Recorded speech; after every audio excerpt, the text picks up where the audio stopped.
A mi se vraćamo našoj glavnoj političkoj temi dana, temi prikupljenih ili neprikupljenih potpisa za dvije referendumske inicijative. Moj gost u studiju je sad Luka Mlinarić iz inicijative Narod odlučuje. Dobar dan, dobrodošli. Dobar dan, hvala na pozivu.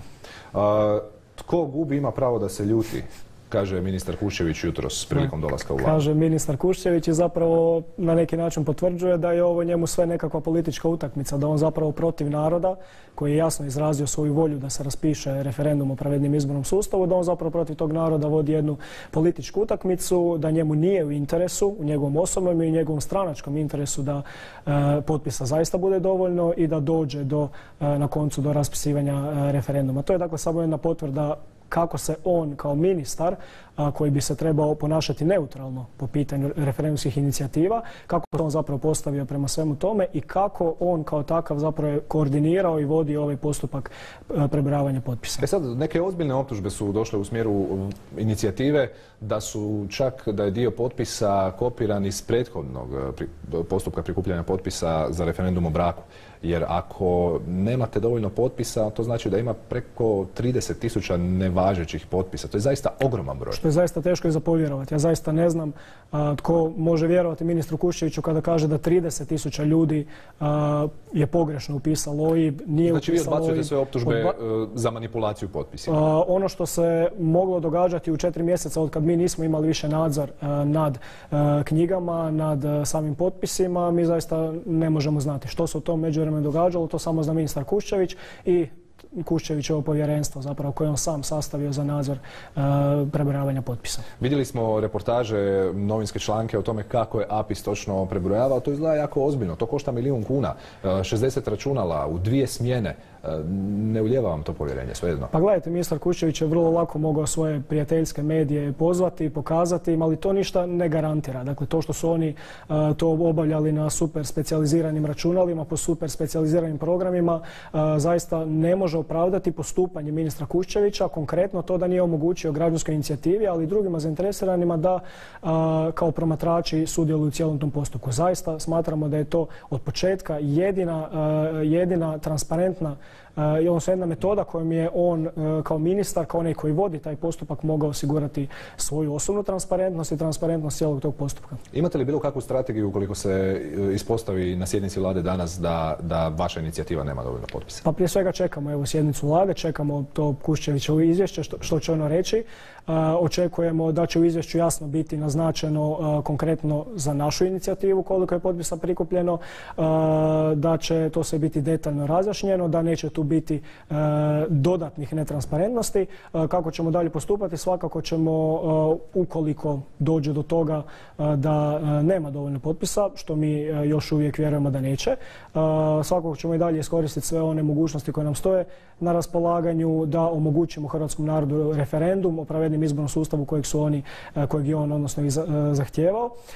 Podsjećam da su u postupku naše tužbe i naše pritužbe, dakle podnijeli smo Ustavnom sudu tužbu protiv Vlade i Ministarstva i Hrvatskog sabora. Također smo ministra Kuščevića prijavili Povjerenstvu za sukob interesa, a i pučka pravobraniteljica je obavještena o svemu tome. Kada očekujete nekakve daljnje korake tih institucija? Pa prije svega od Ustavnog suda očekujemo žurno postupanje, s obzirom da je sama materija konkretno sada dakle žurna.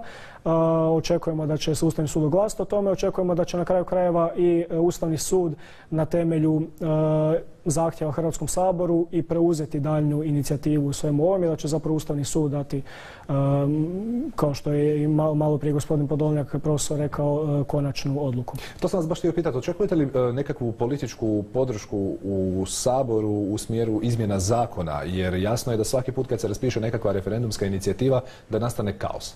Da, pa evo već godinu dana i više čini mi se u Saboru stoji na dnevnom redu jedan prijedlog zakona kojim bi se zapravo unijele neke promjene u izborni sustav, 3 preferencijalna glasa i tako dalje. To je Most dakle predložio prije više od godinu dana.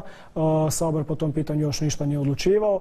Sjetimo se prethodne inicijative za promjenu izbornog sustava iz 2014. kada je nakon inicijative pod pritiskom zapravo javnosti uveden taj jedan preferencijalni glas uz previsok cenzus od 10% kojeg danas imamo.